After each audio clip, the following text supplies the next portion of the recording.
them realize from the skies, let go shelling where they're dwelling.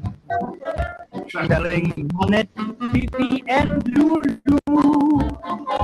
Let us go to it, let's do it, let's sink their food chips too. Let's go bombing, it's becoming quite the thing to do.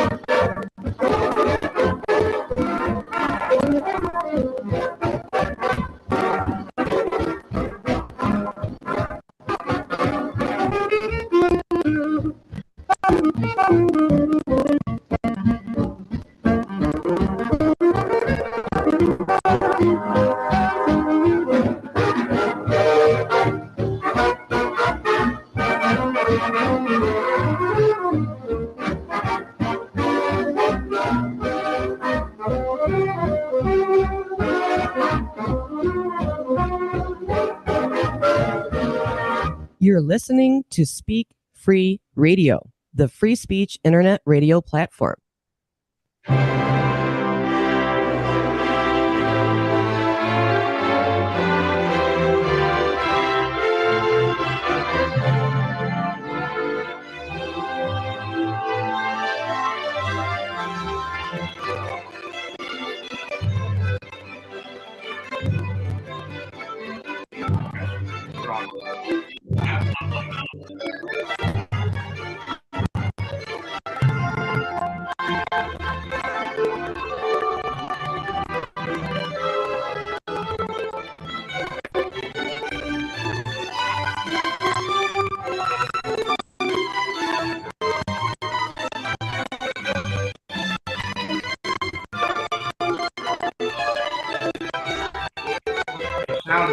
It sounds kind of weird, music.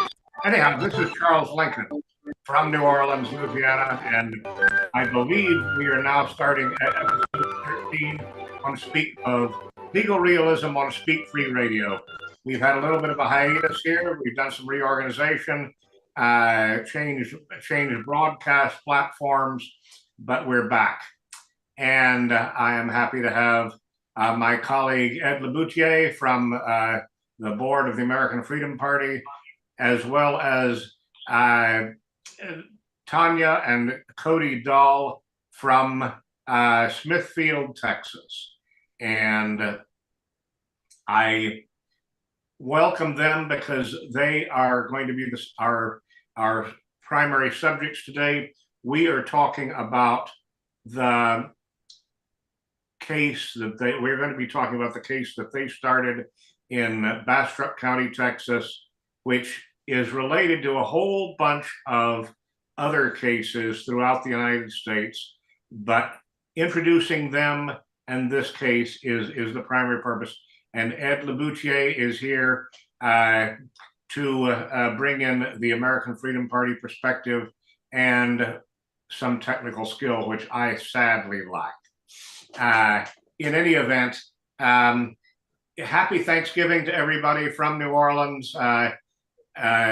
Thanksgiving is one of those interesting holidays that it's basically strictly an American holiday, but if you know its history, you'll be very suspicious of it because in a sense, it's basically an anti-Southern holiday created by a distant cousin of mine who happened to be the 16th president, and basically gave thanks on this day after he had delivered the Gettysburg Address, which was a celebration of what's sometimes called the turning point of the American Civil War, or the War of Northern Aggression, whatever your preference is. But it was revived under none other than Franklin D. Roosevelt. And so the pedigree of Thanksgiving is a little bit suspect, but I wish you a happy Thanksgiving anyhow. Happy Thanksgiving. And anyhow, the thing that brings us together, of course, is actually a very sad business, because Tonya and Cody Dahl are the parents of a young girl by the name of Abigail Dahl, who died a little over 2 years ago in her treehouse by self-inflicted wounds. And the suit that Tonya and Cody filed on November the 2nd of this year is in memory of Abigail, and it's specifically to address what they believe and what I believe, and I hope everyone listening will eventually believe once they hear the story, is not a case of suicide, but a case of murder by you might call it the deep state. We have named in this complaint a bunch of John Does. The John Does obviously are unknown people who may have, I've just got a message that the sound is horrible. And I have no idea why the sound would be horrible. Oh, blast it to hell. I'm supposed to be wearing these.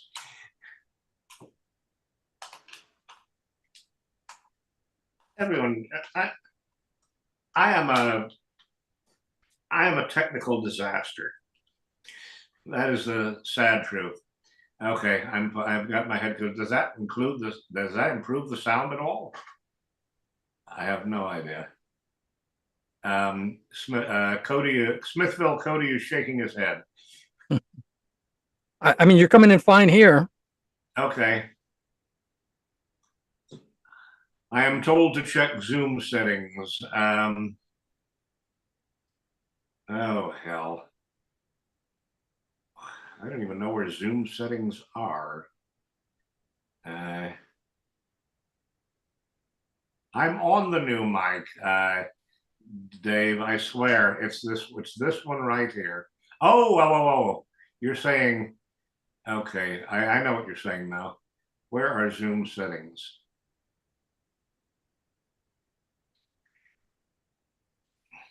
We spent the past 3 days trying to bottom right.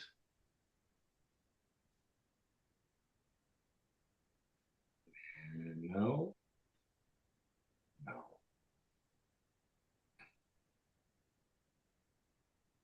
Uh-oh. I did not do that. That was not me. God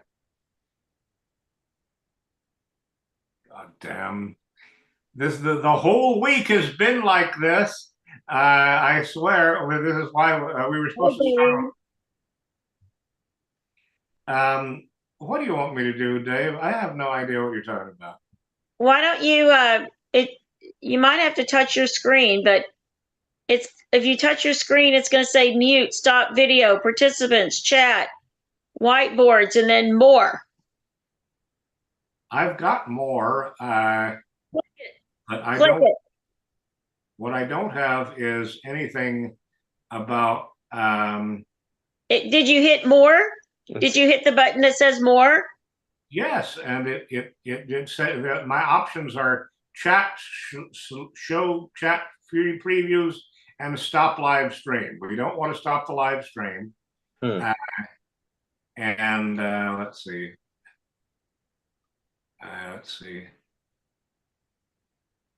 Okay. All right. Is that any better, Dave? Yes. Yeah, way better. Way better. Oh, amazing. Okay. That I figured out how to select this microphone. All right.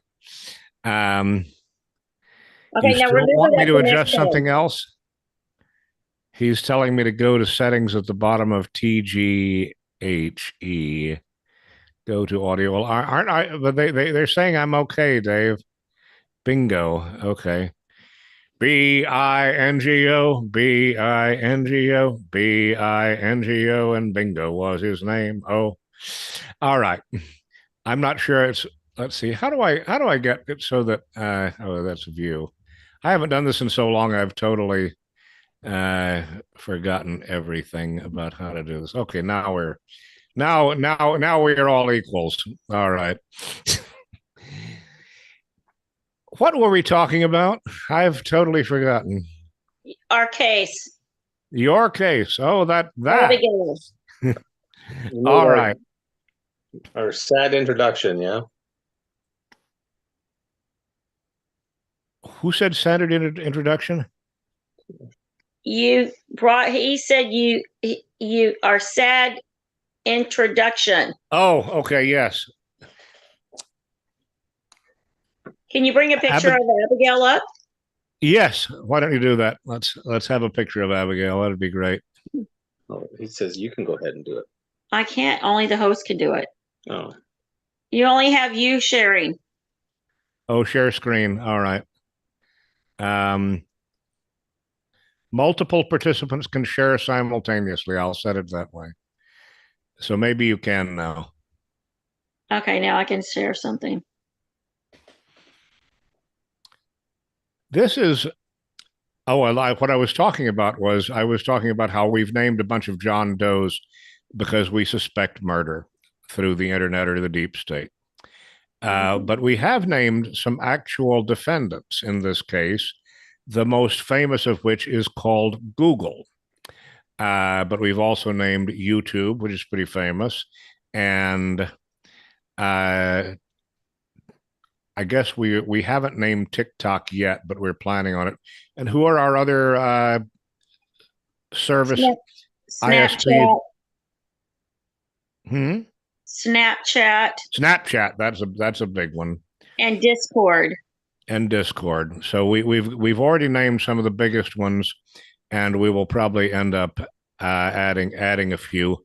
But what we believe is that basically the dolls, and we're still waiting on a picture of Abigail Doll.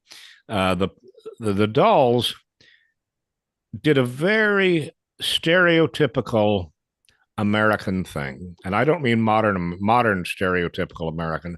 I mean traditional stereotypical American, as in what the founding stock from the Pilgrims to the Mormons to many other groups throughout American history. They wanted to assert their religious freedom from the modern world.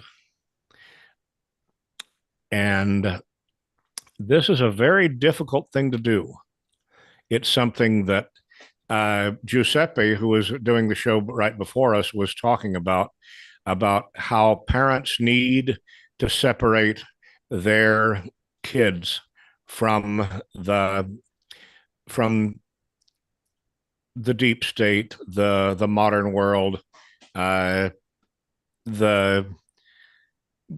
what some people would call the Judeo Christianity, which is basically one variety of Christianity dependent on adhesion to a certain view of history.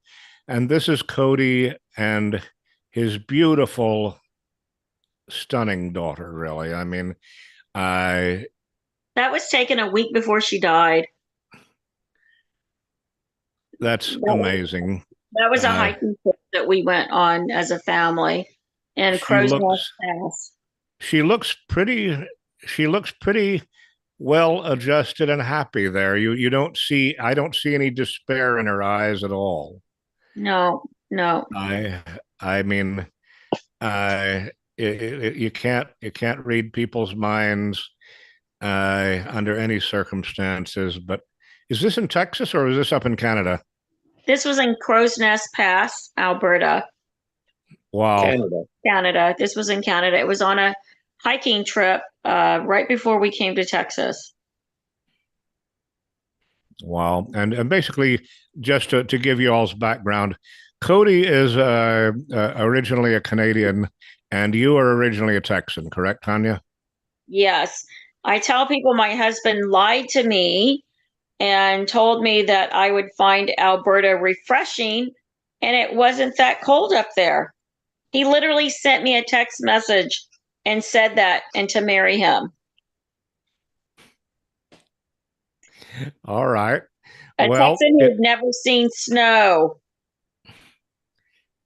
That's not quite true. It snows once every 3 years for at least 4 hours. Oh yeah, no. It's like serious snow up there. Yeah. Well, she never adjusted. I think, as I've told you, I've got a little bit of history in Canada, so I know what I know. Years. I have 15 years of history in Canada. Well, that's a lot more than I got. But anyhow, part of the purpose, and this is something that I've been talking to Ed about, part of the purpose of this revived show is going to be to introduce your case, and part is going to be to try to educate people in general about the litigation that's going on nationwide and the ways in which pro se people can represent themselves and potentially be more effective and less controlled in their expression than with lawyers. So we are taking a very revolutionary and I hope pro-American freedom stance here that is, Ed and I probably come from very different backgrounds, and I think we both come from very different backgrounds from you all, ideologically and in terms of our religious affiliations. But what we agree 1,000% with is your choice to separate yourself from this very corrupt modern world and dedicate yourself to raising a child independent of the world system, Judeo-Christianity. And I mean, I grew up a Christian, but we never considered ourselves Judeo-Christians. That's basically a very modern concept that we should add that little prefix to it.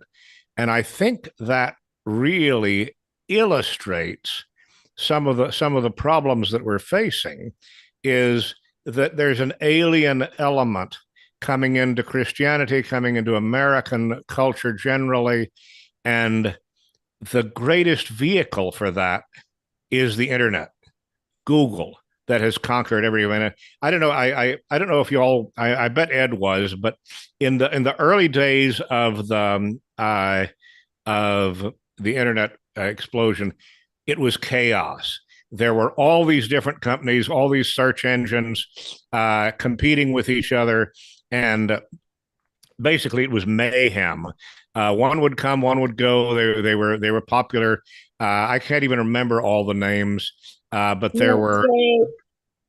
There was Netscape. There was Yahoo. I'm just naming some of them.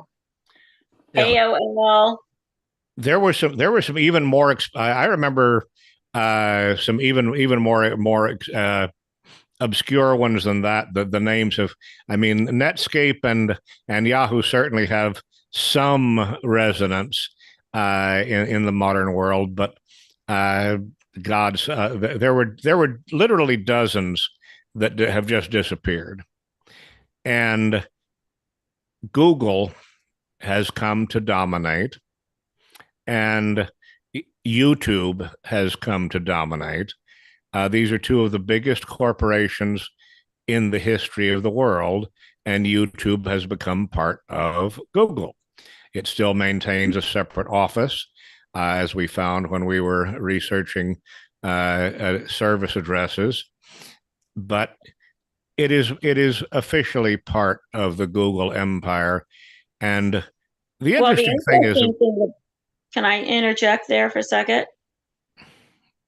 just from my own research, the interesting thing about Google was that the two founders of Google, Larry Page and I forget his partner's name. Sergey Brin? Huh? Sergey Brin? Yes, that's him. They were researchers at Stanford, and the CIA and the NSF gave them research grants in order to research how to track people through the internet. And basically all the information that they researched and learned and basically figured out, they took that information, left Stanford, created Google. So in essence, did the CIA and NSF, You're saying NSF, do you mean to say NSF is a National Science Foundation or the NSA, yeah, National Security Administration? No, the National Science Foundation. All right, okay. The Natural Science Foundation and the CIA both funded Larry Page and the other guy. I can't say his name. Sergey Brin. Yes, thank you. Jeff Nesbitt, who actually worked for the NSF at the time, he is still in the government. He wrote an interesting article about how it all started. It's a very. Where is that article? I don't think we've looked at that. I've looked at that. Where is that article for the audience and me? Well, I forwarded it to you. I have to look at my sent folder. It was. Let me see if I can pull it up real quick. In any event, we're exploring all of this, and one thing that I think is interesting, we'd be happy to forward the Dahl's complaint to anybody who is interested in it, but there's a section in that complaint called "The Culture of Death," and the culture of death, by that phrase, we mean several things. One is that there are some indications that death itself, suicide, and risky behavior are promoted on the internet. And the other one is that there is deadly behavior being promoted, including disregard your parents, disregard tradition of every kind, disregard any kind of authority except what you hear on the internet, on the World Wide Web. This is brainwashing that obviously, I mean, remember the death comes in many ways. Death can come by abandoning traditional roles in life. For instance, if we abandon the concept of what is often called binary love, the love of a man of one, that is a very slow form of death, but that will ultimately lead to the death of the human race and all of its subpart races. That kind of death is being promoted particularly to, I believe, traditional Americans and conservative Americans. I think that for those who are coming in from the outside, they are not nearly so subject to the culture of death as we are. It is among traditional American whites and Christians that marriage and reproduction are most intensely under attack. And I guess at that, I'd like to turn it over to Tonya and Cody for a few minutes and have them talk about their daughter and what were the circumstances leading up to their daughter's death. All right, I'll begin. So we were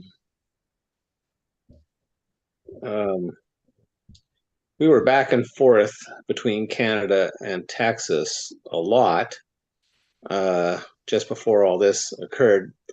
Beginning with that ice storm in Texas, Tonya's mom, Jean, got the COVID right at that time of the ice storm. Was headed for Texas. What year was this? Was that 2019? Or No, that was the beginning of 2021. No, the ice storm, baby. When February, when your mom got February of 2021. Okay. Abigail died in October of 2021. It was February of 2021. The ice storm? It was February of. Well, February 2020 was so historically like the advent of COVID. February and March, before February of 2020, nobody had really heard of COVID. Yeah, COVID didn't start until the lockdown started in March. All right. Yeah. It was February of 2021. I don't know why you can't grasp that. Alrighty. Well, it all happened so fast. Anyways, so, the borders were closed. The physical borders, just the airport borders were open. Anyways, we were worried about Jean, and day by day we got this report, that she wasn't doing so well, and then she's doing worse, and then the next day we were very concerned, and we prayed, and we just got the message from God that we had to go right then. Now, Jean is Tonya's mother, your mother-in-law, right? That's right. Yeah. Okay, that's what we're talking about here. And so, anyways, we just piled our things into the car, and 30 minutes later, we were racing to the border. Tonya was booking a flight on her phone at the Williston Airport in North Dakota, and we got to the border and explained our emergency, and I'm so thankful the border security let us through. Okay. And we got to that airport, we pulled up to the door as the flight was, final boarding call, and Tonya runs into the airport there and boards that flight and makes it to Austin. Meanwhile, I was arranging for transportation. Finally, I got a man that did the gardening and maintenance on Jean's house to come and get Tonya at the airport. What does this have to do with and then Abigail? Anyways, we're back and forth a whole lot. And so Tonya got here just ahead of that ice storm. Abigail and I were driving down with the car, and anyways, we were here in the nick of time. Tonya actually, prayed over her mom and anointed her with oils, and there was no, services. Where what does this have to do with Abigail? Where are you going at? All right. Where? I was starting kind of at where I thought would be a good spot then, because we were back and forth to Canada a whole lot, starting with that ice storm business. All right, now go on. So we've been back in. Yeah, we travel back and forth from Canada to Texas. Okay. You want to tell the story now? Well, I don't think we need to go into detail why we go back and forth. Let's just get to the part about. You can see, folks, we don't script our shows.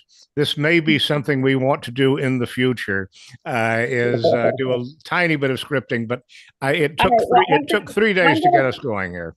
I'm just gonna move forward then. Basically, I would come here every year, every winter, And we would travel back and forth to Canada and in Saskatchewan. And because of the COVID lockdowns, we actually spent more time in Texas than normal because it was more free here than it was in Canada. So the lockdowns, I don't think affected my daughter too much because, we already homeschooled her and we already had like a routine of the things that we were doing on a regular basis. We had a hiking club. She also belonged to a homeschool co-op that we went to weekly. And, but in the summer is when we started noticing a change in Abigail. And we couldn't understand what that change was. And it wasn't until after Abigail died that we started piecing the pieces together. Because she started changing in June of 2021, and she took her life in October of 2021. And there would be days where she would be like really depressed and she would be irrational. And then she would be like a normal kid again. And my only thing that I thought could possibly be wrong with her was that, she was premenstrual and she was going through puberty because she was, 12, about to be 13. So, of course, that's exactly the right age for that. So, right. That was very reasonable on your part. Right. So I didn't want to, go to extreme measures on, freaking out about my child. But when I look back, everything that we discovered with the internet and finding out that she was on the internet at night, it all started. You probably need to explain that you had tried very hard to insulate her from the internet, and you had taken extraordinary measures in that regard, right? Yes, my husband and I already knew how dangerous the internet was. And so we had passcodes on our computers, and I didn't turn the internet off at night, but what I would do was turn the Wi-Fi off at night. So I had a thing where I could get on my computer and I could log on to the ISP and I could turn off the Wi-Fi. Because I found that when I just unplugged the internet at night, it would mess it up. So I would just turn the Wi-Fi off. But we always logged our computer off and completely shut it down. So, it would make it difficult for somebody like Abigail to get up, turn on the lights, turn on the computer, log it on. Plus, we had a passcode onto the computer. So you had to put the passcode in before you could even get into the computer to access Wi-Fi. The internet. The internet Wi-Fi was turned not off. the Wi-Fi, but the internet, the modem that was hooked up to the computer. With a cable. Yeah. So Cody and I, we had passcodes on our phone. We were pretty adamant about Abigail not being on the internet. We would allow her to get on for... But just a complicating factor, you were also training her to use the internet for purposes of homeschooling, right? Yes. She was on for classes. She could use it for specific things, but she always had to use the computer at the table, around us. We never let her have a private time with the internet. It always had to be visual. And if she wanted to send her friends an email, she had to do it through my email. So, but we found out that she was using the internet because we lived next to a toy store. They had free Wi-Fi. She had found our old cell phones, and she was using the cell phones to get onto the internet. Cody, would you mind centering your camera a little bit, maybe? Oh, sorry. Thank you. There you go. There you go. So yeah, we were we tried not to completely shelter Abigail. We realized that we were with her 24/7. So I did do some things like I'd let her walk to the library by herself because we lived in a very tiny town. and literally it's like 10 steps and you were like at the grocery store or the library. We lived in a apartment above a building, an office building, in a tiny little town of like, what, 1,200 people? Not even that. You're talking about somewhere in Alberta right now. No, in Saskatchewan. Saskatchewan. Okay. Yeah, in a small little town in Saskatchewan.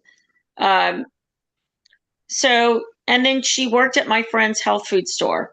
So we had a friend that had a little health food store, and she would go there and volunteer to help package bulk products and things like that. So I tried to give her a little bit of freedom, you know, and give her some space and time from us. But we pretty much did keep an eye on her at all times. I didn't let her have sleepovers. You know, sometimes I'd let her have a friend stay with us, but I never let them sleep in the same bed. They had to sleep in separate rooms. Like I was really, you know, I was really protective of Abigail. We really taught modesty. Like she's never seen my husband with his shirt off. Like, you know, if we went swimming, we always dressed very modest. We always wear, you know, shirts and never dressed in front of her. I never went to grocery stores that had like magazines at the rack. We always shopped at health food stores. I very rarely went to places like Walmart or things like that. Like we really kept my daughter from, you know, worldly things. Like when it was Halloween time, we hardly ever shopped. I just hated being around all of that type of stuff. And really just kind of mainly stayed in smaller stores. We shopped in farmers markets, and we just really had a different lifestyle. I never took my daughter to restaurants to eat, very rarely. I always cooked all of our meals, never bought, my daughter was never raised on sugar, never had a soda, never had McDonald's. She was never raised on what? Sugar. Sugars. Saccharin. Sugar.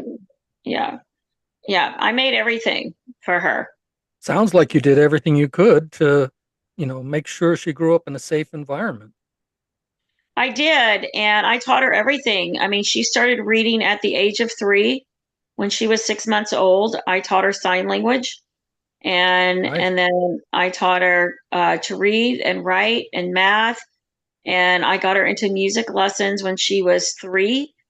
And she started playing the piano and then the classical guitar, the violin. And then she, the last 4 years of her life, she was playing the harp. And she liked to sing. And we also traveled. We traveled extensively. She's been all over the world. She's been to Hong Kong and Taiwan, and she's been to Jamaica, Costa Rica, Belize, Mexico. She's been to like at least 30 states in the United States or more. She's been to multiple provinces. We've been to Alaska. She's been to like Panama, Costa Rica. She's been a lot of places. Like we have really traveled. She's gotten to go to a lot of different places. We That's just a really good- had a fun time as a family. Yeah, Like that we- sounds like a good background to make sure that she understands the world.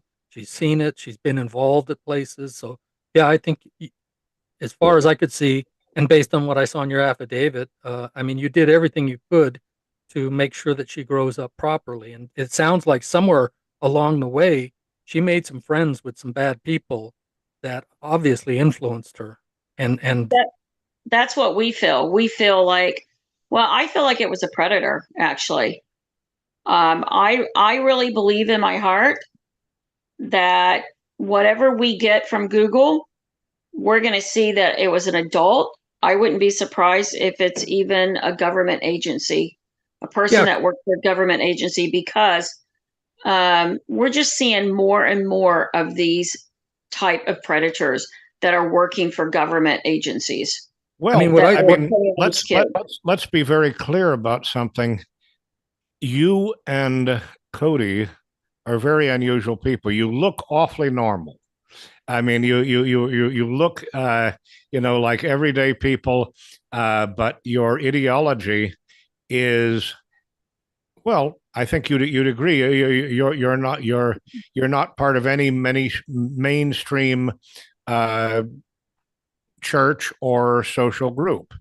You're really trying to live a very unique life. And of course, what's funny is that is the American dream. That is what America was supposed to be all about, was providing people with the opportunity to live in a nonconformist way. I mean, what Thanksgiving is all about is this group of people called the Pilgrims. That's the mythology we've created, anyhow, that these pilgrims came over from England. They, oddly enough, they were against my church. My church was the Church of England, and we were the big bad establishment under King James I of England, six of Scotland, who authorized the Bible, that the translation of the Bible that almost everyone uses. So, we Church of England types, we think we're really superior, but the Pilgrims believed that we were corrupt, degenerate, whiskey drinking, hyper indulgent, sensuous people who positively couldn't be trusted with the souls of their children. And that's how I feel. This is what Thanksgiving is. Everybody sees pictures of these pilgrims wearing black and white outfits, and they talk about the miracle that the pilgrims on the Mayflower came to America seeking religious freedom and survived. And that is the legend of Thanksgiving that we celebrate tomorrow. And that's part of the reason that I'm very happy that we finally got this thing technically launched today, so that we can talk about how you all basically are modern pilgrims. You set up yourself to take your own Mayflower voyage. Happens to be in Central Texas, which is a very strange place for a Mayflower voyage. Saskatchewan to Central Texas. I'd like to add to that then, Charlie. We were really on a pilgrim voyage when some friends of ours heard the call from God to move to Belize, and they bought a little ranch down there, and we're down there for a couple of years, and we were still wondering, well, what would God have us do? And we were praying. They didn't buy a ranch; they bought farmland.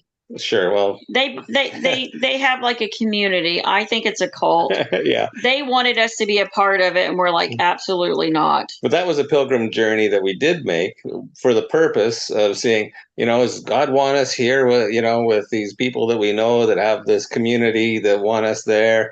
And so we were there. That's one of our reasons for going to Belize, for traveling to Belize. Well, and here's the thing. I mean, Cody and I have been invited to a lot of church groups, and we've been a part of a lot of home groups, and we end up getting kicked out of all of them. We just don't fit in with most people and our beliefs, and I feel very strong in the way that I believe.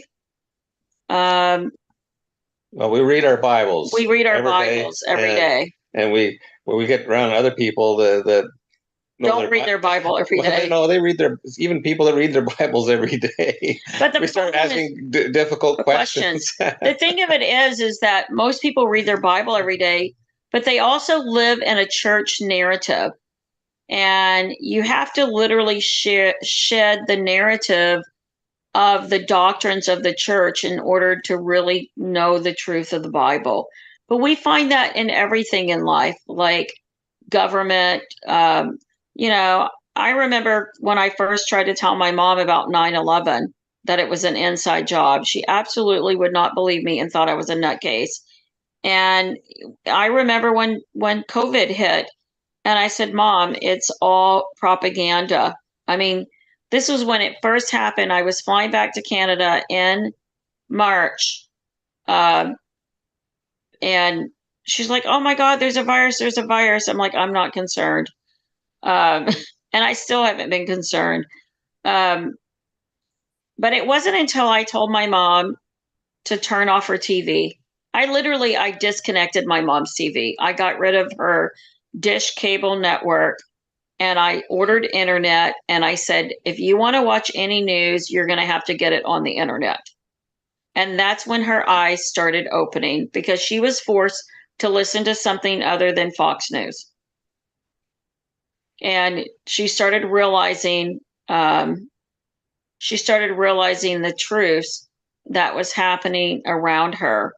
But unfortunately, in that process, my daughter seeing my mom on the internet, she sees that we're getting stuff on the internet, and even though we're, a lot of my job revolved around the internet, Cody and I, we're continually telling Abigail, you can't be getting on the internet all the time. It's just not good for developing brains. But I mean, Isn't I can that see ironic? I mean, think of the irony that you're framing right here. And this is, I mean, again, this is why I feel very passionate about this case, and I think that this is a very important problem to work out, really, because we have here the importance of freedom and the dangers of freedom, the importance of security and the threat of security. What is the role of the state? What is the role of government in shaping those two, balancing those two incredible values of security versus freedom? Ed and I are on the board of this organization, which barely exists, to be honest. It's called the American Freedom Party. And if there were to be a real force called an American Freedom Party, this is really one of the key issues that we should be defining, is the proper role of government. Those pilgrims, of course, when they came over in 1620, 403 years ago, on the first Thanksgiving, before the first Thanksgiving, I should say, 1619 they set off, and they really found a place where they were safe from English church propaganda. But they still had laws even in their community. And here's the thing: I'm not against government. I'm against corrupt government, because the problem is most people do not know how to regulate themselves. And we need some regulations. If there's no boundaries or regulations, we perish as a society. We must have boundaries. We must have regulations. It's just a fact of life. The problem is the regulations are done in the wrong way, and the things that do need to be regulated are not, because we have a corrupt government that is for profit, and the people that are running it. I'd almost point out that a lot of these laws and so forth were in place, and they were properly enforced. And it's only been in the past 50 years or so that they've eased up all the good laws and put in place basically all of these bad laws. I mean, our society has changed drastically. If you compare where it was, say, 1950 versus where we are today. I have to agree with you. I have to agree with you. And, putting this lawsuit together, you're Ed, right? Yes. Yeah. Putting this lawsuit together. I'm sorry, did I not introduce you all at the boutique? Okay. But Ed, I've been reading this book called The Television Codes. And what's interesting is the FCC put in all of these laws and they're absolutely not even, they're not enforcing the laws that they've created. Okay. I mean, let's just look at one example. In the case of your daughter, you are the guardian of that girl, and yet she basically established a contract with this global company, and they're Yes. deciding what they can or can't give to you, and you're the guardian. You're the one who really legally you're the one who the contract had to have been made with. So they've violated your rights as adults, as parents, to, you know, be the guardian of your own children. And Well, not only that, that's right. The other thing is, you know, one of the things that Google states, because I'm looking at their security, I was reading all of their stuff, and one of the things that the law, the COPA law, which is the Child Online Protection, you know, Act, one of the things that it states is that, you know, there has to be things in play to protect, you know, to protect the children. And the only thing that Google requires is that you put in the year you were born. Okay. And then, I mean, you can lie. yes, And they're like, okay, done. You got an account. I'm like, that's not real verification. no, It's not valid, because that's like me going to the liquor store and they're like, you don't look like you're old enough to drink. Well, no, I'm 21. Oh, okay, you're 21. You told me you're 21. That's good enough for me. That's basically what Google's saying. yeah. And it's not acceptable. And in the past, those rights as parents, you know, and to control the contracts that kids could get into were different. They have been changed over the past few decades, and we're now to the point where parents have almost no rights in controlling the contracts that their own children are getting into on the internet. Well, not only that, I'm going to read you something, okay? This has to do with broadcasting, okay? So let me explain it to you this way. The FCC owns the airwaves, okay? They monitor and license the airwaves. So anybody that wants to have airwaves has to be registered and licensed with the government. So if you're like a radio, television, or you're an internet provider, you have to be licensed, okay? But somebody like Google doesn't have to be licensed because they use the internet, okay? They use the internet for their services, which my goal is to get these television codes, which are applied to the radio and applied to broadcasting, but not to internet. And I want to get them applied across the board for all the airwaves, because I think that's the right thing to do. So this is something that the television advertising published and with the Federal Registry on January 29th of 1974. I mean, this was 1974. This was like, 50 years ago. They had this issue with subliminal advertising. Okay. I'm just going to read a very short, brief excerpt.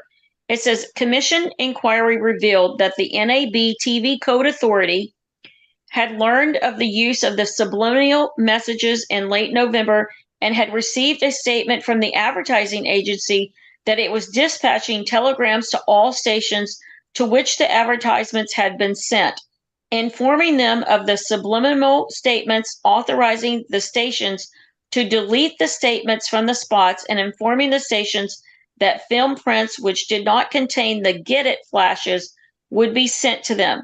The television code now prohibits use of any technique whereby an attempt is made to convey information to the viewer by transmitting messages below the threshold of normal awareness. Okay? Despite the code authority's action, some stations apparently continue to broadcast spots containing the Get It statement. In some state, they have no record of having received the telegram from the agency.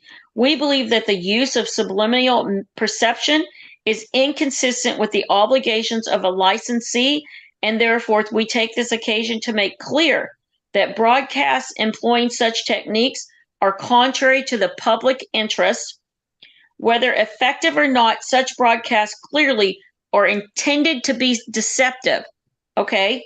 In closing, we note that the Federal Trade Commission also received a complaint about the pre-Christmas announcements and that it's making its inquiry into the matter. Okay, this is a law that they made, that you cannot transmit messages that are beyond the threshold of normal awareness. All right? Now, they're doing subliminal messaging now on TV. One of those is all the pharmaceutical drugs, over and over and over and over, to where it's beyond the threshold for people to comprehend and understand that they're being fed a narrative. Yes. This is the sort of thing that Tonya and I get into repeatedly. What did you say the citation for that was? I believe you said it was the Code of Federal Regulations or the Federal Register. Did you say? Yeah, it's. I can send you the. No, just read it. Read it to the audience because I want to make this point. Well, it's registered. It's the Federal Registry. It's with the FCC. It's their actual notices that they send out. And well, I'll tell you what the Federal Register is. The Federal Register is like a newspaper of the executive branch. It comes out every day, 5 days a week. And it used to be just a tiny, tiny, tiny little pamphlet about like that. When it first came out, it was like one page. That became a little pamphlet. And now every day is like this. But let's say what this really is. This is a statement of policy. Now, it is a statement of policy from the compiled branches. I mean, very few people have any concept of how humongous our government is. I have an idea. It's insane. Okay, well, and subscribing to the Federal Register. I subscribed to the Federal Register for a while, but basically, I quit at the point where I realized I would need a room just to house the Federal Register. All that was being published every day in the Federal Register. But let's be very clear about this. This is not law. Nothing that goes into the Federal Register is law. It's not passed by Congress. It's not adopted by Congress. It's most people in Congress have no idea because they certainly aren't going to spend their time reviewing it. The president, even though it's officially under the president, I mean, can you imagine Joe Biden reading even one page of this? It's inconceivable. He'd pass out before he was in the second paragraph. And I almost pass out when I'm in the second paragraph because it's really deadly dull stuff for the most part. One of my favorite, when I first subscribed back in, I guess it was the 80s, when I first subscribed to it when I was in law school, I remember Jesse Helms. One of the highlights of one issue was former North Carolina Senator Jesse Helms declared National Dairy Goat Week. If you've never heard of National Dairy Goat Week, I think your ignorance is forgivable, because it was just basically a senator going in front of the Department of Agriculture and saying, "We need to honor dairy goat farmers. I got some at home, and they feel like they're being ignored." So things like that get into Federal Register, and so up to a point, the Federal Register really it illustrates the disease that is afflicting America. There are too many words with not enough actual meaning. That's true. I agree with that. It's and basically for a statement of policy like that to become law, it would have to. How about this? The United Church filed a lawsuit against the FCC that the church had a right to participate in the broadcasting decisions because the broadcasting had to provide a well-rounded information that represented all citizens, which means that it should be broadcasting Christian stations and Christianity on the stations. And they won their case.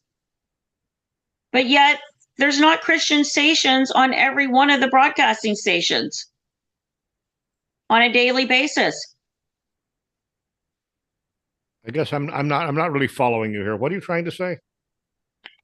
I'm saying that the United Church filed a lawsuit against the government, and they won their lawsuit.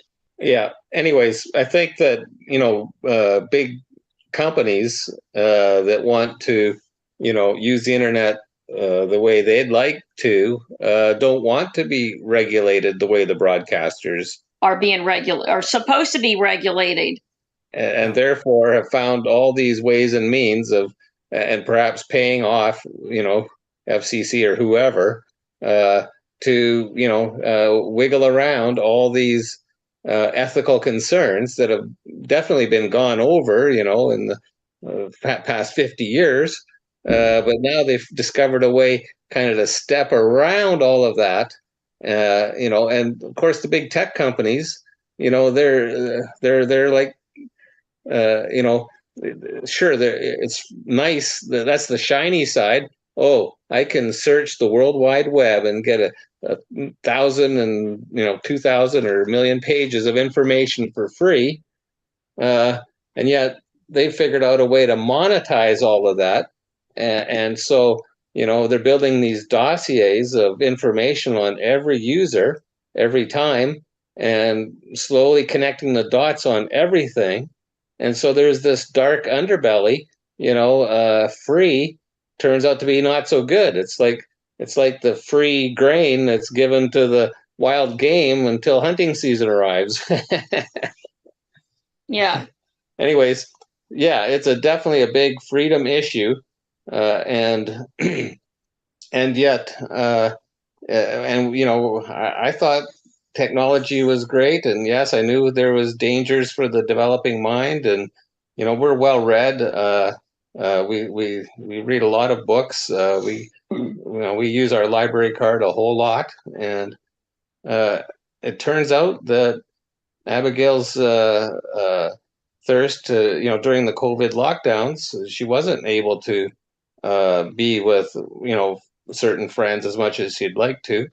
There was a lot of restrictions, and she found a way to get online, and that was her little world, I guess. And because of that lack of regulation, then there's this danger that is the dark side of the internet. And so I guess one of the big money makers on the internet is porn and sex trafficking or predating children, which I wish we didn't have to know all of that. And then all the ridiculous social media stuff that's just highly addicting. Yeah, and so anyways, there's all of these problems, and because the way things are set up now, there's a lot of harm being done. Charlie, you dug up that statistic being in 2021 was the highest rate of girls suiciding. Teenage girls committing suicide. We have a new visitor here, but who is this? Well, my name is Joe. My ears perked up when I heard the lady speak about raising a child with no sugar in her life. Okay, could you tell us where you're from? Because I thought that you were. I thought I was admitting William Todd Overcash. Oh, I'm sorry. I'm Joe. My name is Joe Miller. I live in Ohio. Oh, okay. Well, why did you perk up when I said I raised my daughter with no sugar? I'm sugar-free for 6 years. Congratulations. That's My a It's good health- thing. highly addictive, isn't it? It undermines every good thing in your body. It constantly Yeah. drains on calcium, vitamins. It's an Yes. anti-nutrient. Yeah. Yes, exactly. Yes, Yeah. And sugar's in everything. everything. Everything. Sports drinks, the big label on your Gatorade bottles reads sugar-free. So then you read the ingredient label and it's sucrose, sucralose. It's the same thing with a different word. Oh yeah, my Well, husband knows every sugar word. Basically, sucralose is chlorinated sugar, and Yes. it's highly toxic. And it's, the only reason they can say it's safe is that there's really been no safety studies done to prove that how deadly it really is. Mhm.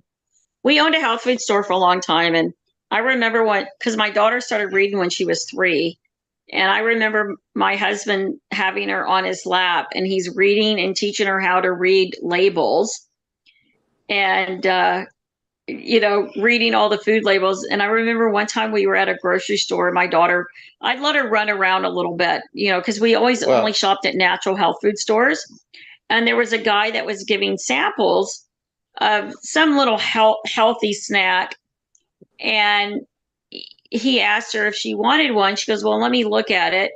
And she was like 5 or 6, and she reads it and she goes, oh my God, it's nothing but sugar. And she put it down, and he's I like, love it. he's following her, and she comes up to me and he goes, excuse me, is this your daughter? And I said, yes. And he hands me the package. He says, your daughter said she didn't want to eat this because it was all sugar. And I said, okay. He goes, well, what's all sugar? And I'm looking at it, and, I'm reading all the ingredients, and I'm like, oh yeah, it's all sugar. He goes, how does your daughter know that? And I said, oh, my husband taught her all the names for sugar. Praise be. He was like, Joe, he was I- impressed. He could not believe it. He was like dumbfounded that she was saying no. Because he says, most kids would just be gobbling this up, and your daughter said no. Joe, I've got to ask you a highly technical question here. How did you get the link to this? I'll speak free radio. Oh, okay. You came in through Speak Free Radio. All right. Yes. Okay. Because I don't know you. Yes, and this is the And first time somebody else named Joe was trying to get in at the same time and said he couldn't get in, and then you appeared, and I was admitted me. you, and I was saying, you're not William Todd Overcash. Oh no, not that I know of. Yeah. Well, so, Joe, what we're talking about is we lost our 12-year-old daughter to suicide I'm 2 sorry. years ago. Well, we're supposed to call it cyber murder now, baby. Yeah, cyber Yes, I murder. understand. Sure. We believe that a predator got a hold of her. Okay. We were very protective parents. We didn't want her on the internet. We really protected what kind of food she ate.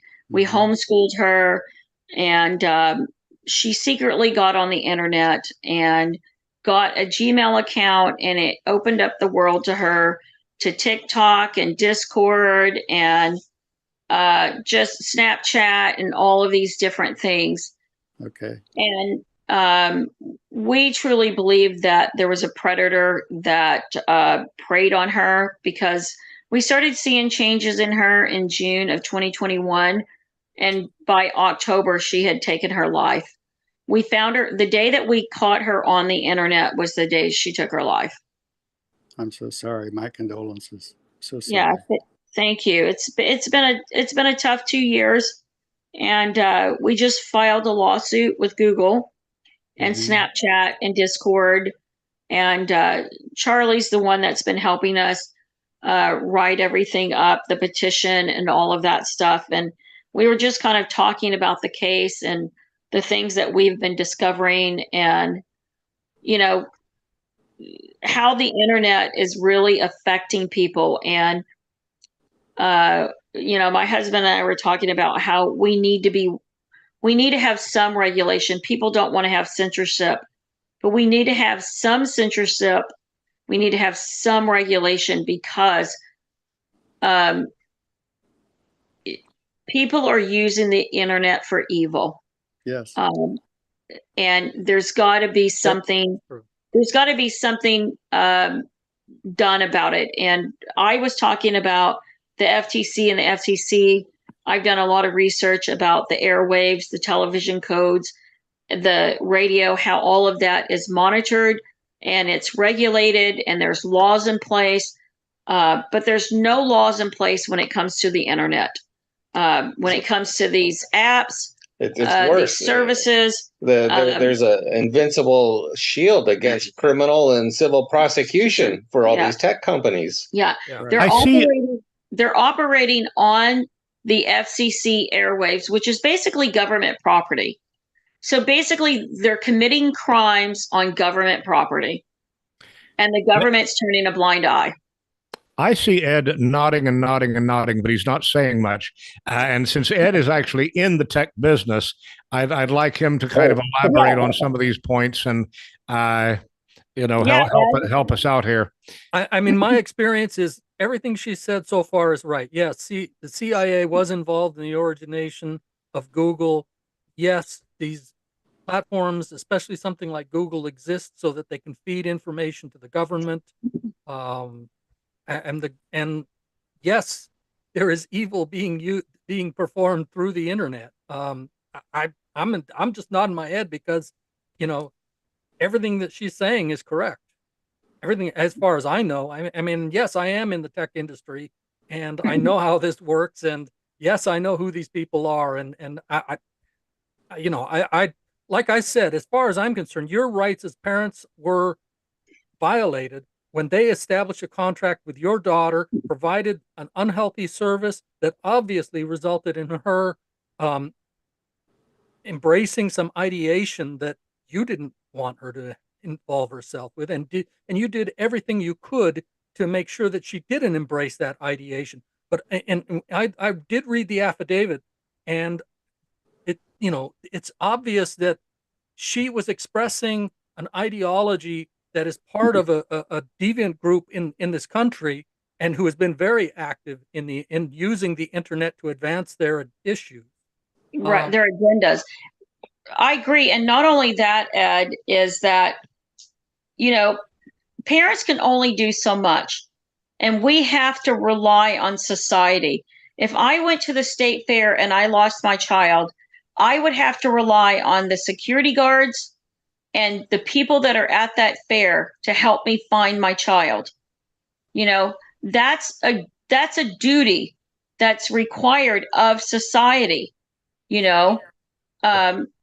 and that should be the same thing. If my daughter is on the internet, Google should have done a due diligence to make sure that they were protecting my phone.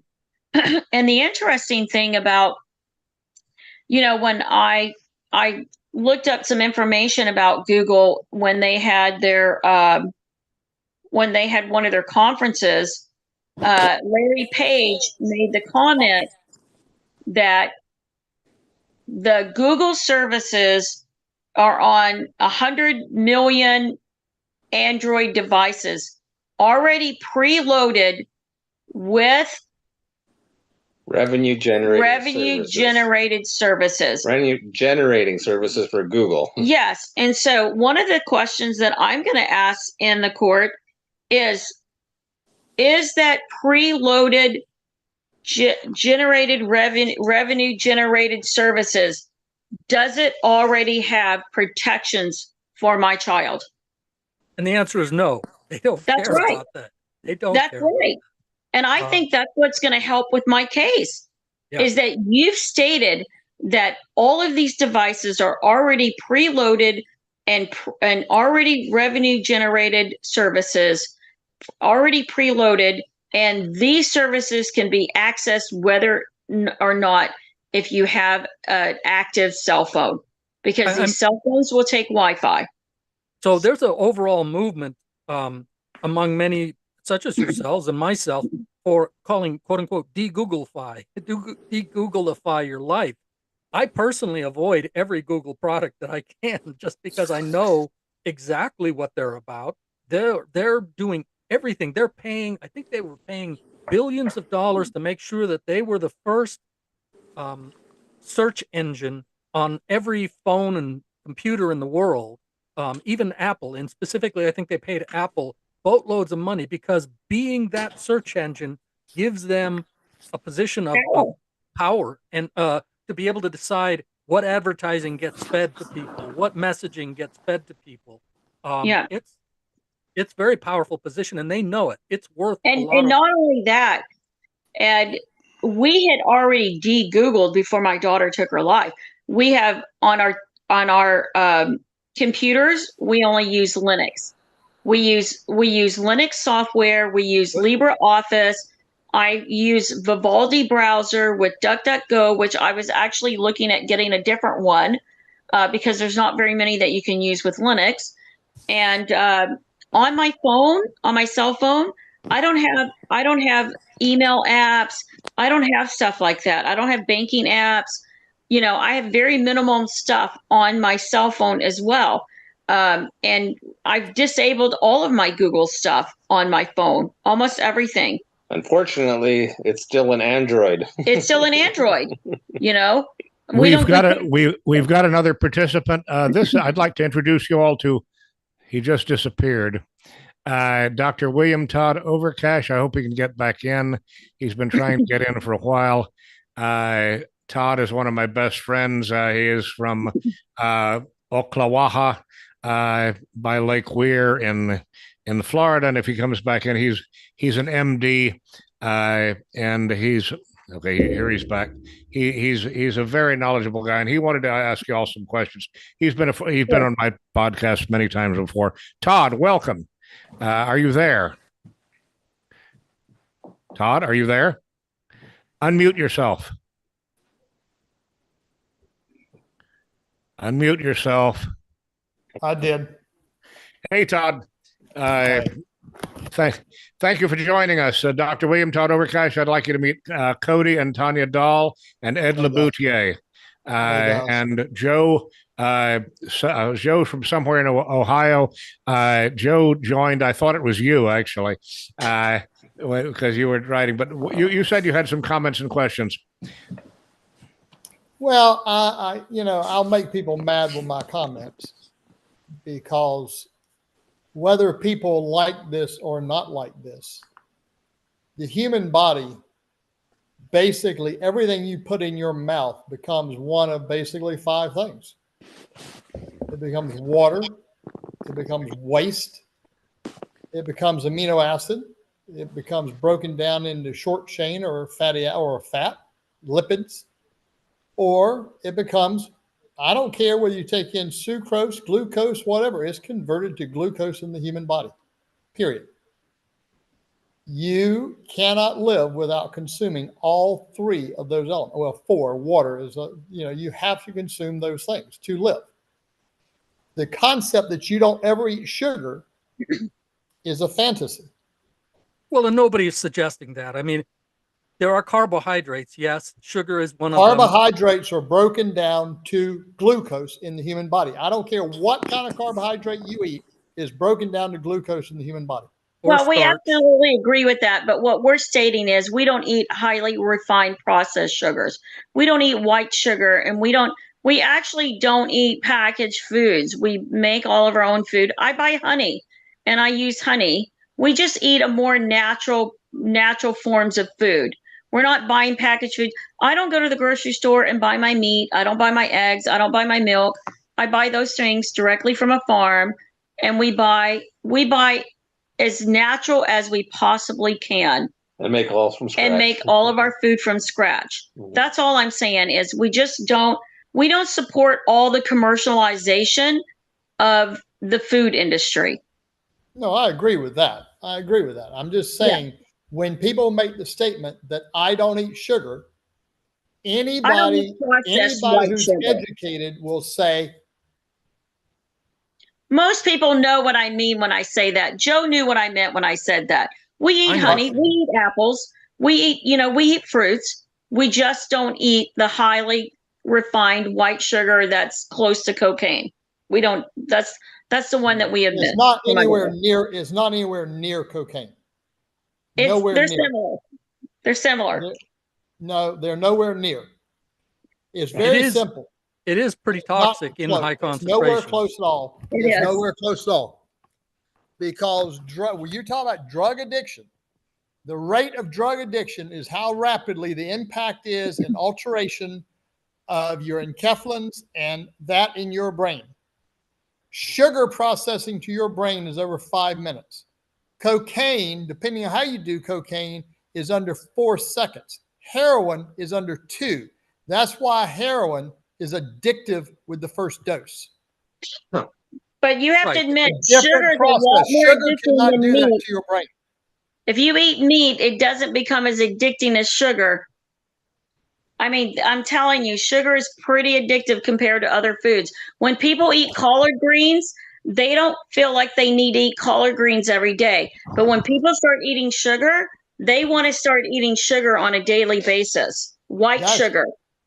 That's not an addiction, though. But again, if you take a look, and like I said, I offend people, and that's fine. The bottom line of it is, there are a lot of doctors that would disagree with you. If your BMI is over 18, you overeat. Period. You can eat as healthy as you want to, but if you're overweight, you've overeaten. Period.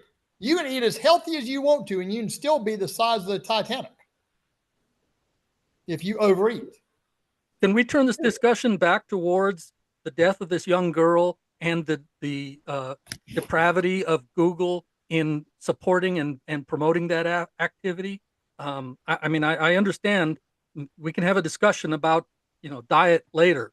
I mean, the fact that it was brought up incidentally it has no real bearing to the fact that their child was basically killed. A predator was involved and utilized the internet and Google products to infect their child with an ideology that resulted in her death. And that is a significant issue. And that's the key topic that we're talking about here today. But I came in late. What was the ideology that was put into her? To take her life. And transgender. And okay, let me go back a session, because there may be other people like Todd who came in and didn't quite follow this, but we have a hypothesis, Todd. I sent you this complaint. Maybe you haven't read it, but I sent you the complaint, and I also sent you the spoliation letter that we sent to Google and YouTube, and asking them to preserve evidence. But the hypothesis is that Cody and Tonya had gone out of their way to protect their daughter from what they perceive as the corruption of the modern world.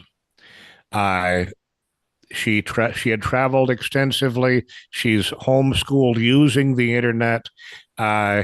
They both have a business interests that are operated through the internet. So they're not living an Amish lifestyle or anything like that. How old was she? She was 12. She was 12. She was 2 weeks away, 2 weeks and 3 days away from her 13th birthday. And basically she seemed to be an extraordinarily well-rounded child. She was highly musical on several different instruments, including the piano and the harp. I heard that part. Okay. But basically, we have a hypothesis that it was a force from the internet. It was influence from the internet that led to her sudden suicide attempt, which ultimately worked on October the 18th of 2021.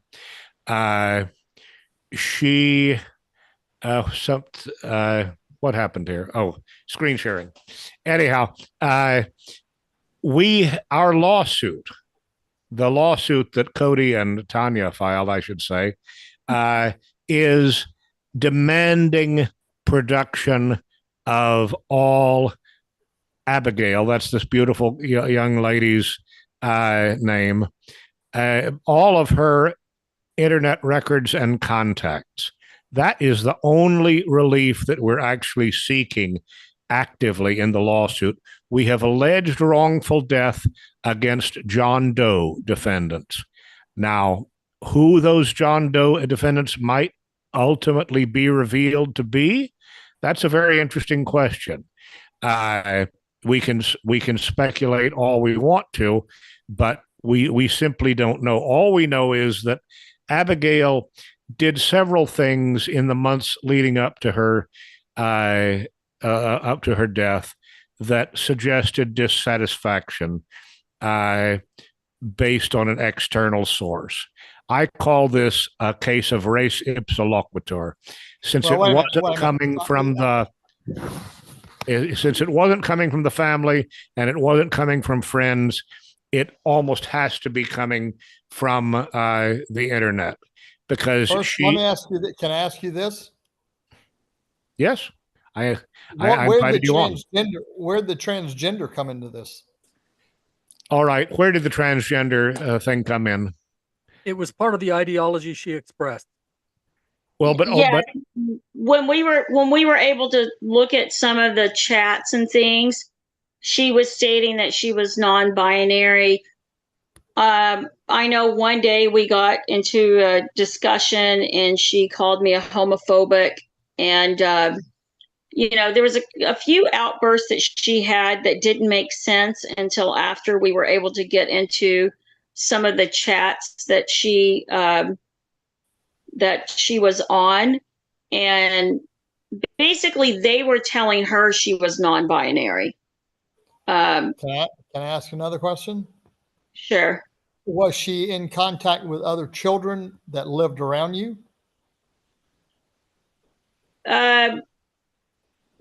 What do you mean by that? Did she have friends her age that she was around? Yes. Well, they didn't live right by us. Well, she had one little friend that did live by us, but she was always in contact with kids. Yes. Homeschool kids, Christian kids. I understand what you're saying, but again, I wouldn't have given her access to open chats without me having been monitoring the chats. And when I saw these conversations, I would have intervened. Okay, you don't understand what happened. So we didn't know. Okay, we didn't know that our daughter was on the internet until the day she died. When I caught her with some old phones that we had, and she was on them, I took them from her. She had a class with her Bible class. And I said, after your Bible class, we're going to have to discuss what happened today. And we had a little discussion about it. And we didn't get to talk about it too much because my mom had friends over. She said she was going to go do her math in her treehouse. And I said we would talk about it later. My mom asked me where my daughter was. I went to the treehouse and she was hanging in the tree. She was dead. My mom's friends called 911. I'm sorry for your loss, but what I'm trying to say is that, I mean, if you look around the world, and don't get me wrong, I don't agree with the way the world is today, but when you look around the world, classic example is the Amish. The number of Amish who leave because of the strict thing to go explore, and whether they come back or not is another thing, but total isolation of a child without physical and emotional contact with other children can have a negative impact. Oh, just because you think it's a Christian group doesn't mean it's a Christian group, and you need to monitor the interactions. She was well supervised. She had lots of you don't understand. Friends and connections. She was on the internet unsupervised because we weren't aware of it. She was secretly doing it at night when we went to bed. So she had internet access due to her homeschooling activities, and supervised. So she had access to the internet supervised, but then she also had there was a Wi-Fi connection with a neighbor that she just barely reached her room that she was onto late at night that we didn't know about. So she was getting online, had a Google account, downloaded the Discord app and some others to be in these chat rooms with her secret friends online. Yeah, we weren't aware of it, and she did have a that's what I'm full. saying. When you Hold on, let me isolate finish. someone, they want to find out what's outside that isolation. She wasn't isolated because, I mean, we traveled the world. She's been all over the world traveling, and she has a lot of friends. We had a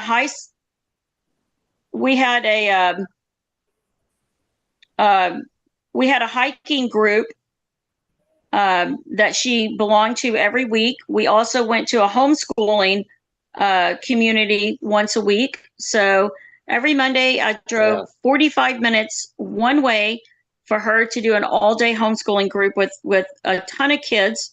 We're talking like 30 kids. And then once a week, we also had a hiking group that she spent, there's probably like 20 families, all different ages. And so my daughter had a lot of interactions. And I also taught a cooking class so that she had friends coming over. She wasn't isolated in any way. Well, even though we were in the midst of COVID lockdowns. Even though we were in the midst of COVID, I taught a cooking class. She had a hiking group. We went ice skating with friends. And she also went to a homeschooling group. And she didn't wear a mask the entire time of COVID, not once. So she wasn't isolated. She had friends and activities that she did. In fact, she did more than most kids do. You know, most kids go to school. How old were the kids that she interacted with? Her age, older and younger, a variety. And how many of those kids today are having troubles? None of them. Because most of my friends are the same way that I am. They don't let their kid get on the internet. Unsupervised. Now, part of what you're doing here is to try to bring more control over access to the internet for children through legislation or legal changes. And I just wanted to point out that this particular issue has been very seriously explored and developed in Europe, where now there are increased legal mechanisms in place putting responsibility on your Googles to make sure that their children who access it have approval, are of the proper age, and can't access unsavory material. Well, and I think too that, I mean, here's what I see is, you know, a lot of these lawsuits that are happening right now, most of these kids are over 13, and most of them, their parents agreed that they could have Facebook or Snapchat or Instagram, and they're seeing the ramifications of their decisions. And so the difference is, I will say this too, that many people that have met Abigail, they knew how naive she was, because she was sheltered in a lot of ways. And one of the things that Abigail, because everybody that was in her circle, she trusted them. So she didn't know what it was like not to trust somebody. And I think that was one of the negatives is, you know, and we've shared with her, when you get on the internet and you meet people, you don't know those people. They can lie to you and tell you whatever. But my daughter, she didn't understand that concept. And she really didn't understand that concept that we tried to explain to her. And the other thing is my daughter never watched violent movies. She never watched movies where men and women were kissing or sex or... I have no idea how you kept her from seeing that. That's just almost inconceivable. Well, turn the TV off. We don't have a TV. Turn the TV didn't have off. a TV. We didn't have cable. Again, I can assure you the kids that she associated with and was around or saw when you went ice skating, she saw things. She knew there was more to the world. And those other kids were probably not all of them, some of them, but not all of them were nearly as isolated as she was. And she felt she was missing something. Well, of course. I mean, any child would, but you know, she did have access to the internet, and we did let her talk to her friends and things like that. And what we shared with her was, you can't talk to people that you don't know. We don't feel comfortable with that. And But she did it. yes, but you know what? I mean, just like Charlie said, when he was a kid, he bought alcohol when he was underage. Kids do stuff. I snuck out of my house when I was a kid. We all do things. But the difference is, the point that I'm saying is, yes, kids are curious. My daughter was a very curious child. And we tried to feed into that curiosity with regulation. Well, and you're saying more than that. You're saying that there was likely a predator who was involved in the whole situation. And that's the problem, is what can we do to stop predators from attacking kids? That's the vulnerable kids. Well, and vulnerable kids. More than that, it's there's like the the kids lost at the circus. That's like the evil clown comes along to hold their hand and then lead them down the dark alley. Yeah, I mean, it's no different, Todd, when you're at the fair and you lose your kid. You're hoping that somebody would take your kid and bring it to the security office for you to get your kid. You're not hoping that somebody wants to kill your kid. Listen, I'm not attacking you. I'm playing devil's advocate. What I'm saying is, the bottom line of it is, the fact that she even had the ability to get to a computer and get on in the middle of the night, they're going to argue, if you were that concerned, you should have had a lockdown where she had no access to it when you were sleeping. And we did. She accessed it. She accessed it from a neighbor. She accessed it from a neighbor's Wi-Fi. So the neighbor is guilty too. Yes. I would say the neighbor is guilty. They're as guilty or more so than the internet. But here's the other thing that really bugs me about this whole thing is the fact that in reality, if you take a look, and Charlie, you and I have talked about this, there was intentional destruction of the American family starting in the 50s and definitely culminated in the late 60s when they made divorce quick and easy. Mm-hmm. They removed fathers from the children's lives. Unfortunately, a lot of mothers are no more of a parent than anybody else is. And the child started looking to teachers and the government for support. And the government is leading them down a pathway of effectively socialism and all this. Yeah. And the reality is, and this is the only kicker I want to throw out there, just so you understand. And this is going to really sound weird, okay? But just hear me out on this one. If you go back to, don't hold me to the date, 1500s, 1400s, when there was a mass starvation in Europe and the rat population overfilled Europe, the rat population essentially went gay. And the reason they went gay was it stopped the production of offspring. And when the population died off, the rats went right back to heterosexuality. 1.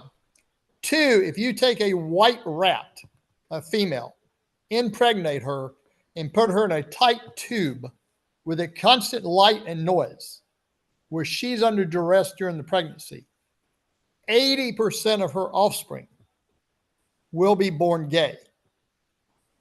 The purpose of that in nature is to reduce the population.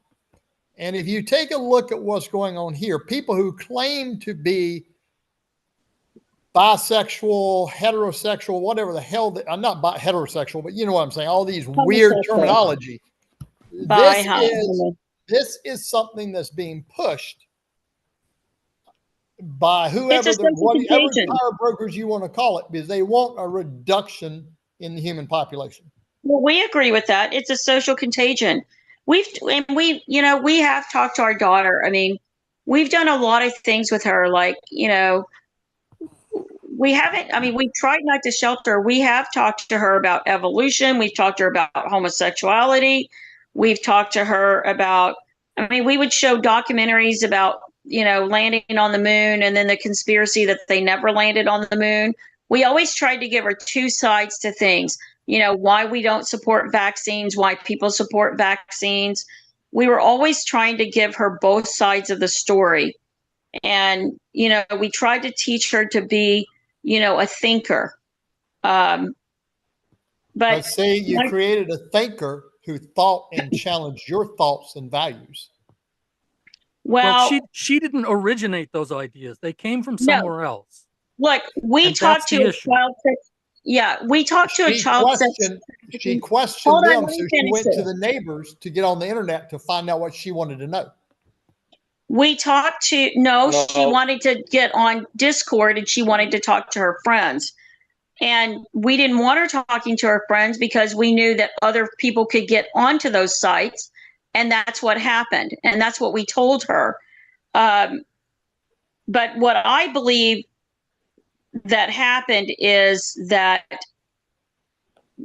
talking to a child sex trafficking rescue ministry, they said, this is what these predators do. They make your child feel absolutely worthless.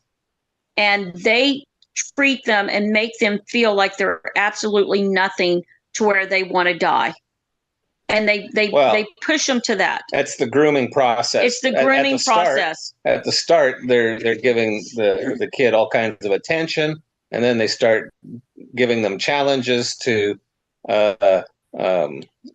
do certain things, rebellious sort of things, and then if they're successful, they get rewards, and if they don't, they're sort of demoted or whatever.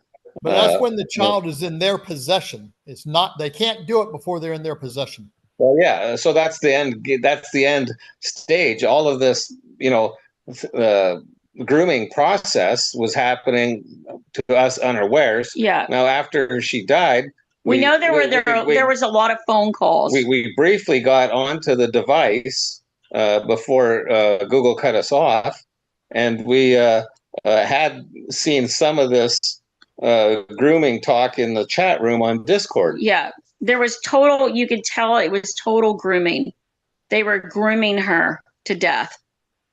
And well, when they couldn't get her to agree that she should call Child Protection Services on us to get her out of our home, because we wouldn't let her have a vaccine.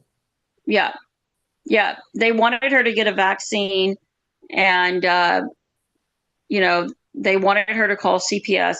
She said, well, maybe when I'm 14. She wasn't ready. And that was interesting because she was 12 and she said maybe 14. But yeah, they were definitely grooming her. And I think my husband and I honestly really didn't understand everything until after we started doing the research and talking to people and realizing what really happened. Again, this goes back to what is, if you look at what occurred under Adolf Hitler, under Mussolini. You know what? I know what you're saying, Todd, but this. Let him say it. No. I'm supporting you. I'm supporting you on this. What I'm telling you is you look at what happened under Mussolini, Adolf Hitler, Russia, Mao Zedong, and all them. What they did was they negated the family and told the children. Yeah, we're aware of that. But we're together. What they were doing. But we're that's together. What they were doing. No, they were negating you as a parent. They want the child to look to them as the parent. And not the parent. That's right. Yes, that's true. And that's true. Happening.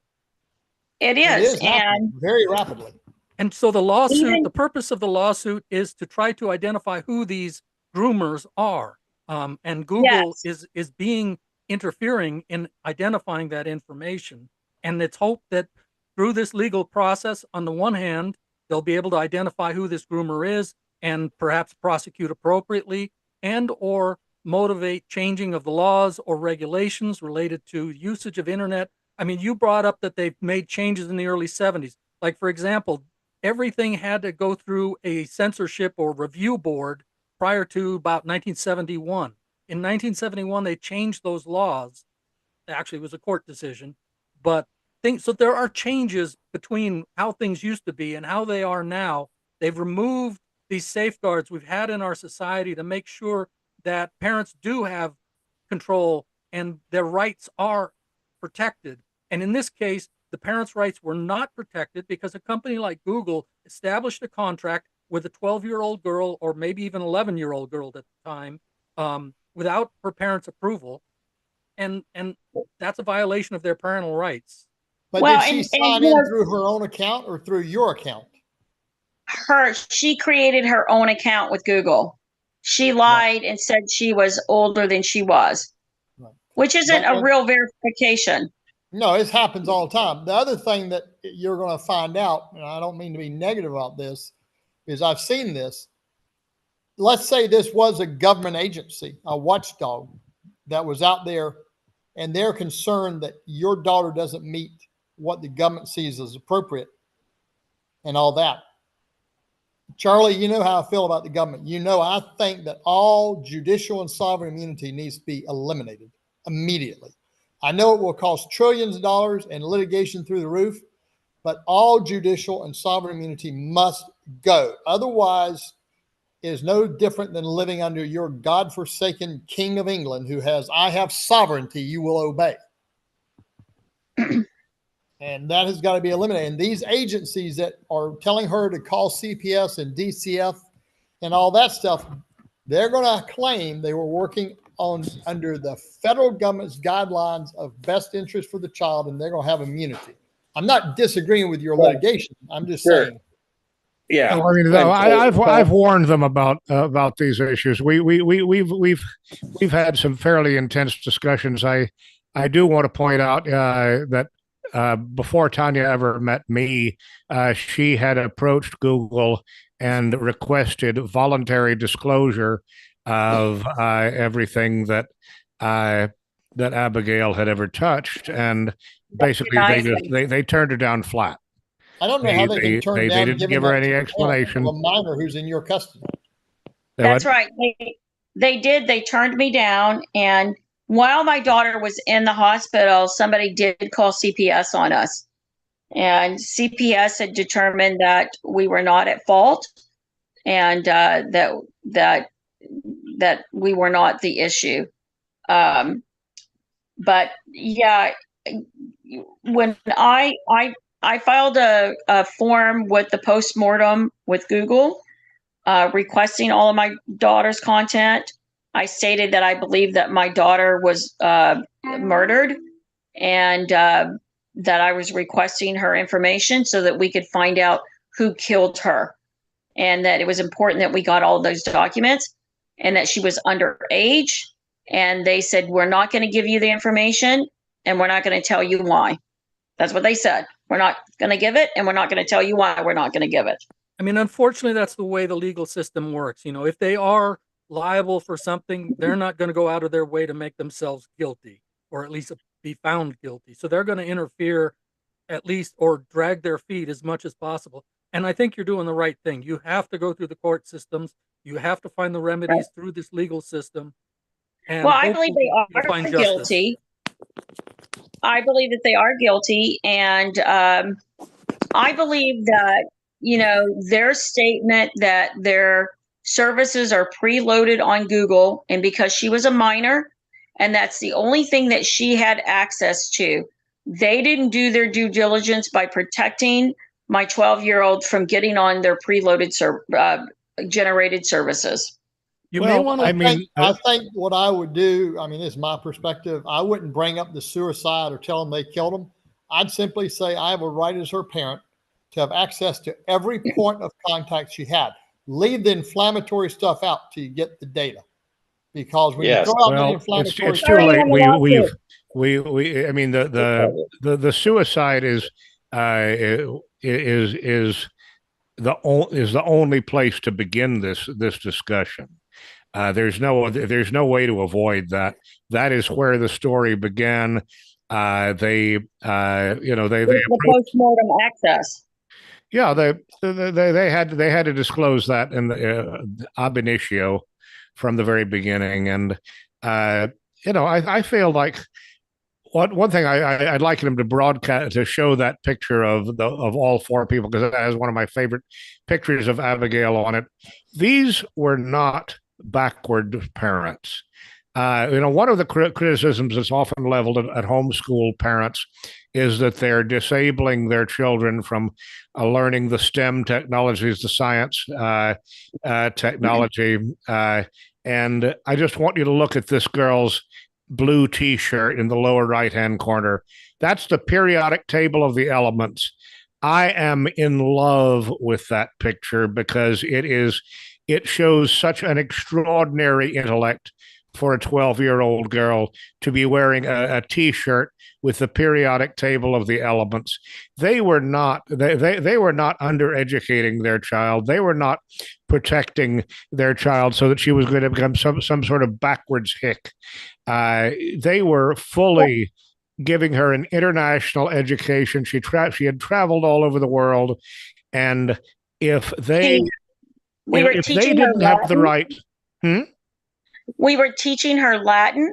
She was in algebra for, she was in 6th grade and she was taking algebra. She was learning Latin. She had excellent penmanship. She could write music. She could write music. She wrote songs. She wrote poems. She could draw. I haven't even shown you her amazing artistic ability. I mean, this girl could draw pictures. She would draw comic strips, and she could sing and play the guitar. She could play the guitar. She taught herself to play the ukulele. She taught herself how to play the harmonica. I've got videos after videos of her. She taught herself how to play. She taught herself how to play the ukulele, the harmonica. Yeah. She could play the harp. I mean, she was just learning Pachelbel, canon in D. Playing and singing at the same time. Yeah.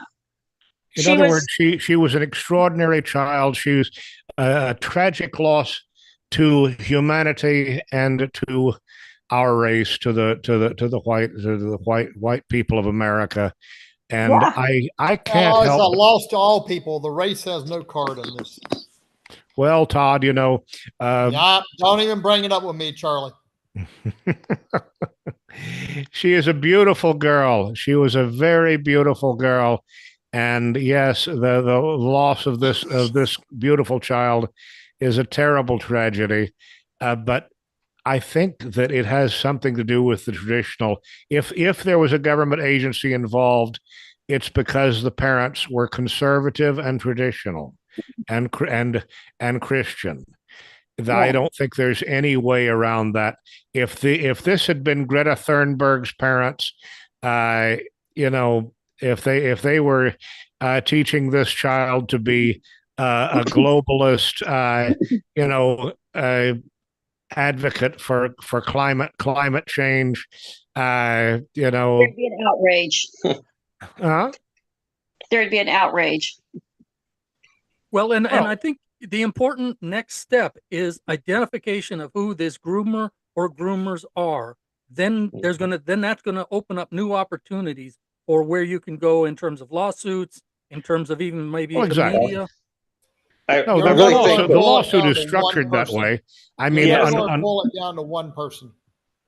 Well, no, it's structured really good. Charlie is brilliant. We've got multiple John Does that we're accusing of this murder of Abigail, and we're getting the disclosure from Google so that we can then name these John Does. Well, he put John and Jane Does. John and Jane. Yeah. And corporate codes for that matter. Who knows? And corporate codes. We've covered all bases, but it's a fascinating thing because Todd, I mean, I started off this podcast with addressing one of the big questions that I have. How do you think we can have both freedom to have podcasts like this and to explore eccentric, non-normative ideas and simultaneously be protective? And that's always happened. And the way it's done is by compartmentalization. You keep the children away from the porn shops. You keep the children away from, The liquor stores. liquor areas. So that rule and that approach needs to be applied to the internet. Well, remember when you grew up, did you ever see someone walking around with a T-shirt that said foul things or showed foul symbols? No, you did not see that when you were growing up. No, because And- what and What does it say? Todd, I didn't hear what you said. What did you say? when you were growing up, you didn't see people walking around with foul symbols and language on their T-shirts. Oh no, Unacceptable of course in not. public. it started happening in the 70s. I mean, Well, it started a little bit before that, but yeah, it did. But Yeah. I will tell you, I mean, I'll give you an example of I'll give you an example of something. Yesterday, I was in town talking to a friend. He was working on a house that he owns, getting ready to flip it for some money. He said, Todd, my wife's going to be here in a few minutes with his son, or their son. His son came up and said, Todd, I'd like, sometime we need to get together. I said, well, I can't because I'm flying out of town to attend a wedding. But so we sat there and talked. Now, he graduated with honors from high school. He went to University of Florida and got his mechanical and aeronautical engineering degree. And he works in Boston for an independent agency that does stuff for DOD and whoever else. And he is given a pass. So he can enter military bases and all this stuff just like I can. And his conversation with me yesterday was that, first of all, he addressed his parents by their first name. He's in his 20s, not by mom or dad. That's the first thing I noticed. The second thing I noticed was he said, the government owns everything. And we need to give every man, woman, and child a house, money, a car, and the food they need. And then they can decide whether they want to work or just sit at home and do nothing. And we need to proceed and do full socialism. And I was like, are you insane? Well, and This that is a shows kid who grew up in a conservative family, who went not necessarily to a liberal, but a relatively conservative university. He's now in Boston. And then he proceeded, though he works for a company that does things for DOD, he proceeded to condemn folks, the we're DOD. approaching the end of our hour. Ed, do you want to have the last word here? No, I'm fine. Okay, Todd. It's weird that someone gets converted by our government. Anyhow, I want to thank you all and wish you again happy Thanksgiving. This is episode 13 of Legal Realism. We are going to be changing schedules. We're going to be a daily show from now on, 5 days a week. Ed, thank you. Cody and Tonya, thank you. Todd, thank you, and Joe, thank you. Thank you. Thank you for joining us, and Thank you, everybody. Die Meistersinger von Nuremberg in New Orleans. Good night, everybody, and happy Thanksgiving.